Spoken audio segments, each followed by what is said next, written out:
Gracias le damos a Dios por la oportunidad de acercarnos, de mantenernos unidos a través de este medio. Gracias, Dios mío, porque tú lo has permitido, porque un propósito tienes con haber permitido este tiempo. Te pedimos, Señor, que tu palabra sea hablando a nuestros corazones y que tu Espíritu Santo sea regocijando en ellos, mostrándonos el propósito con el cual tú nos has permitido vivir lo que estamos viviendo. Toda honra, toda gloria, toda alabanza te pertenecen en el nombre de tu Hijo, nuestro Señor Jesucristo. Amén y amén. Vamos a leer el primer libro de Reyes, capítulo 19, del versículo 1 al versículo 18. Dice así: Elías huye a Horeb. Acab dio a Jezabel la nueva de todo lo que Elías había hecho y de cómo había matado a espada a todos los profetas. Entonces envió Jezabel a Elías un mensajero diciendo: así me hagan los dioses y aún me añadan, si mañana a estas horas yo no he puesto tu nombre como tu persona como la de uno de ellos. Viendo pues el peligro, se levantó y se fue para salvar su vida, y vino a Beerseba, que está en Judá, y dejó allí a su criado.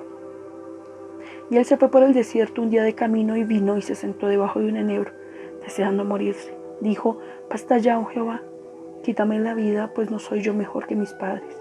Y echándose debajo del enebro, se quedó dormido. Y aquí luego un ángel le tocó y le dijo: levántate, come. Entonces él miró, y he aquí su cabecera una torta cocida sobre las ascuas y una vasija de agua, y comió y bebió, y volvió a dormirse.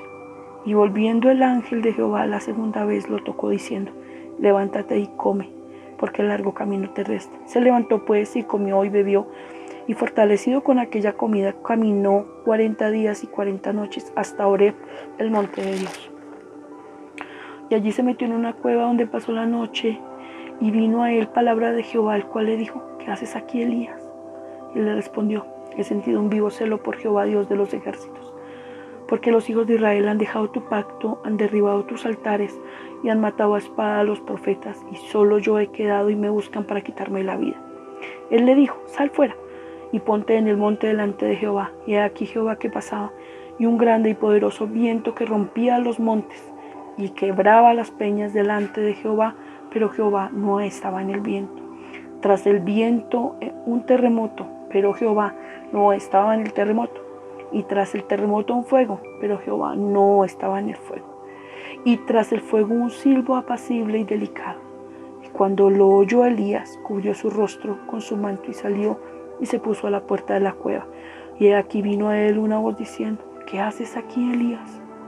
Él le respondió: he sentido un vivo celo por Jehová, Dios de los ejércitos, porque los hijos de Israel han dejado su pacto, han derribado tus altares y han matado a espada a tus profetas, y solo yo he quedado, y me buscan para quitarme la vida. Y le dijo Jehová: ve, vuélvete por tu camino, por el camino del desierto de Damasco, y llegarás y ungirás a Hazael por rey de Siria. A Jehú, hijo de Nimsi, ungirás por rey de Israel, y a Eliseo, hijo de Safat, de Abel Mehola, ungirás para que sea profeta en tu lugar. Y el que escapare de la espada de Hazael, Jehú lo matará. Y el que escapare de la espada de Jehú, Eliseo lo matará. Y yo haré que queden en Israel 7,000, cuyas rodillas no se doblaron ante Baal y cuyas bocas no lo besaron. Encontramos en este pasaje que Elías venía de la cúspide de su ministerio. Venía de matar y de presenciar uno de los milagros más maravillosos que encontramos, de las muestras maravillosas del poder de Dios, que era la muerte de los 400 sacerdotes de Baal, en un sacrificio hermoso en el que se mostró quién era el Dios de Elías. Venía de una punta, de un pico, de una posición muy alta en su ministerio, y ahora se enfrenta a una amenaza. Pero vamos a decir, ¿cómo es posible que hagas presencia semejante milagro y se amedrente por la amenaza de una mujer? Vamos a ver qué fue lo que pasó. Nos damos cuenta que Elías va camino a Beerseba y para luego dirigirse al desierto. Beerseba era el camino que daba al desierto y había sido un camino transitado por Agar cuando huía de Sara, y también era un camino que había conocido Jacob cuando huía de Esaú. Ir al desierto no es un camino que escojamos de paseo, de vacaciones. El desierto es un lugar que nos lleva a la circunstancia misma de Dios a experimentar en medio de una amenaza, en medio de una circunstancia muy, muy difícil. En el versículo 4 nos damos cuenta que después de que deja a su siervo, a su criado, se va para el desierto y allí, cansado, agotado, sencillamente le dice a Dios: quiero morirme. Entra en una depresión, entra en una tristeza, entra en una circunstancia muy complicada de su vida y sencillamente quiere morir. Y le expone a Dios todos sus sentimientos, sus emociones, le abre su corazón y se lo expone sin filtros. A veces buscamos decorar la forma como nos sentimos porque no es conveniente, no es correcto, no es debido, no es la forma como yo debería sentirme. Se supone que soy un hijo de Dios y yo no debería sentirme así. Se supone que he visto la gloria de Dios y yo no debería sentirme así. Se supone que soy un líder y yo tampoco debería sentirme así. Pero Elías le abrió su corazón a Dios. Y en el versículo del 5 al 7 nos damos cuenta que Elías recibe la visita de un ángel que no argumenta con él sus emociones, no argumenta sus deseos, no argumenta su sentir, sino que sencillamente le da de comer, le dice que descanse. Y luego vuelve y le da de comer y lo único que le dice es: come, recupérate porque tienes que hacer mucho todavía te falta mucho trabajo. Y con esta fuerza que recupera con la comida y con el sueño, se dirige a Horeb, el monte de Dios. Y allí es donde nos vamos a detener un momento, porque en el valle, en Horeb significa desolado, destruido, desértico. Pero también tiene dos significados que nos vienen muy bien revisar en este momento, que es la soledad y el silencio. No sé cuántos han sido conscientes del silencio del que podemos disfrutar últimamente. Disfrutamos del silencio en las noches.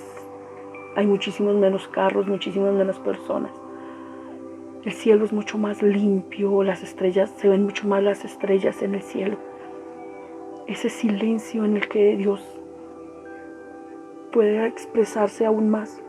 Ese silencio que nos obliga a quietarnos y a tranquilizarnos en medio de un mundo tan cambiante y tan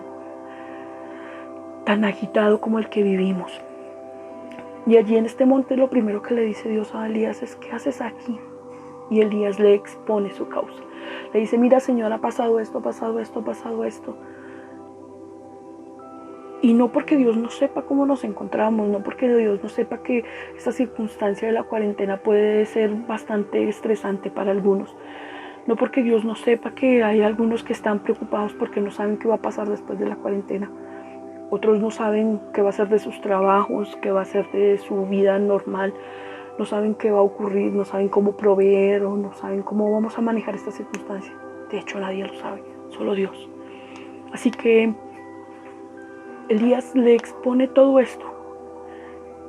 Pero Dios está interesado en escuchar a Elías. Entonces Dios escucha los temores de Elías, teme que lo maten. Dios escucha sus dudas porque teme no ser mejor que su familia. Y escucha sus conflictos porque está molesto con el pueblo, porque el pueblo no ha sido lo que debería ser frente a Dios. Y en el versículo 11 nos damos cuenta que Dios le dice: sal fuera. Después de que lo ha escuchado le dice: ven, sal afuera. Y Dios nos escucha, pero necesita que salgamos de nuestro pensamiento y estemos dispuestos a escucharlo a Él. Y cuando estamos dispuestos a escucharlo a Él, nos damos cuenta que primero se manifiesta en el viento. Y escucha el viento, un viento que rompe peñas, un viento que rompe, un viento que es un estruendo.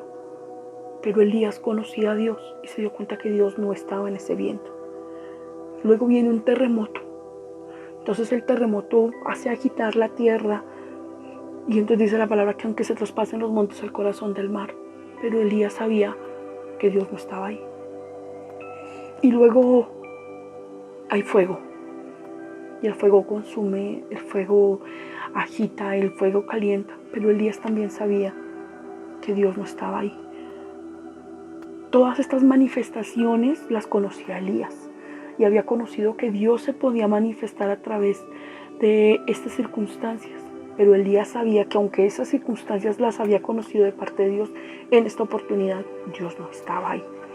Nosotros a veces encasillamos a Dios, consideramos que Dios siempre va a actuar de la misma forma. Si Dios actuó de una manera, proveyéndome de una forma, yo pienso que Dios va a hacerlo de otra vez. Puede hacerlo, pero no necesariamente. Si Dios en determinado momento me sacó de una circunstancia difícil, pienso que Dios va a hacerlo de la misma forma en otra circunstancia y no. O esperamos que cuando termine esta circunstancia, la cuarentena, Dios va a hacerlo de una manera o de otra. Pero Dios me dice que no. No debo encasillar a Dios. Y Dios aparece en el versículo 12 con un silbo apacible y delicado.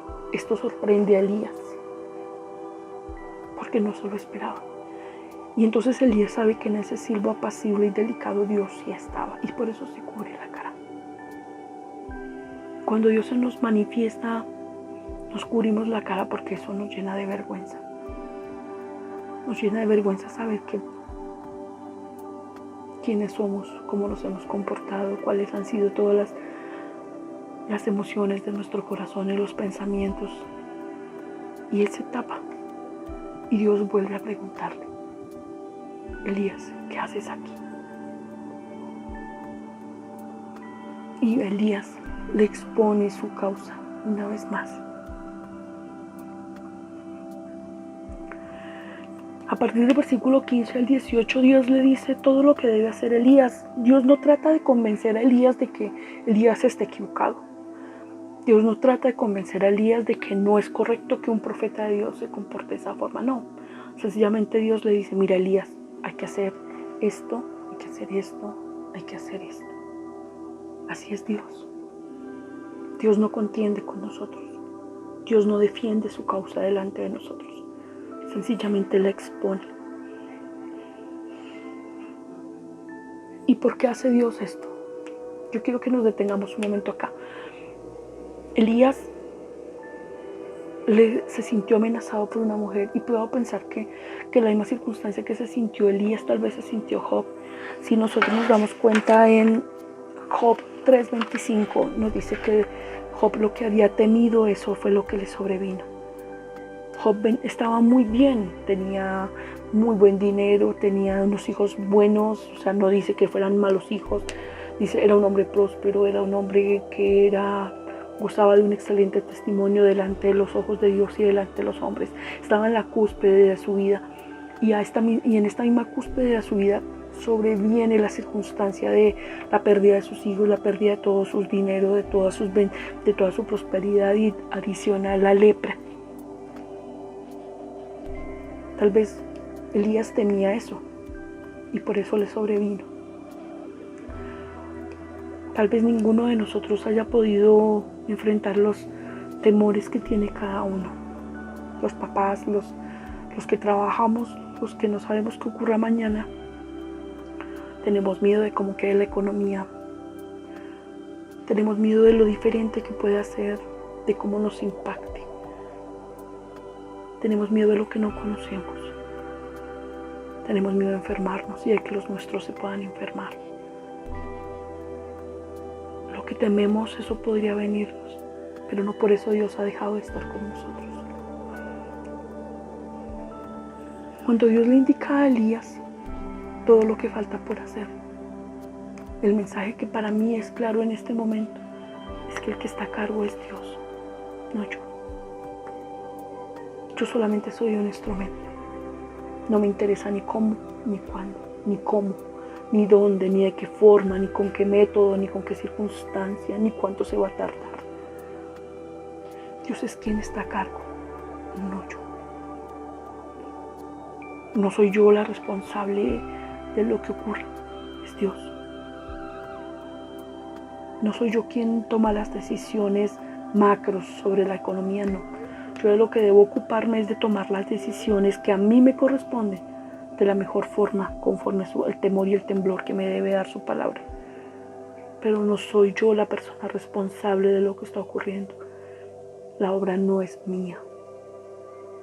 Si Dios permite o no permite, eso no es problema mío, no soy yo quien debe preguntárselo, no soy yo quien debe cuestionárselo y tampoco soy yo quien debe ser responsable por ello. Dios tiene muchas cosas por hacer con nosotros. Dios tiene mucho que hacer con nosotros y por nosotros. Pero es indispensable que yo comprenda que es Dios y no yo quien tiene el control. Así que podemos descansar, así como Elías descansó debajo del enebro y comió. Así hemos estado en estos días, durmiendo y comiendo. Dios necesitaba este tiempo para que descansáramos en Él, para que no tuviéramos excusa de escuchar su palabra, para que no tuviéramos excusa de ir al monte de Oreb, para que no tuviéramos excusa de plantearle a Dios nuestros argumentos y también escuchar sus planes y su propósito. Dios escucha mis planes, Dios escucha mis emociones, Dios escucha mis miedos, Dios escucha mis cuestionamientos. Así que no desaprovechemos esta hermosa oportunidad y permitámosle al Espíritu Santo que nos hable y redarguya nuestro corazón conforme a su plan perfecto. Bendiciones, hermanos. Un abrazo.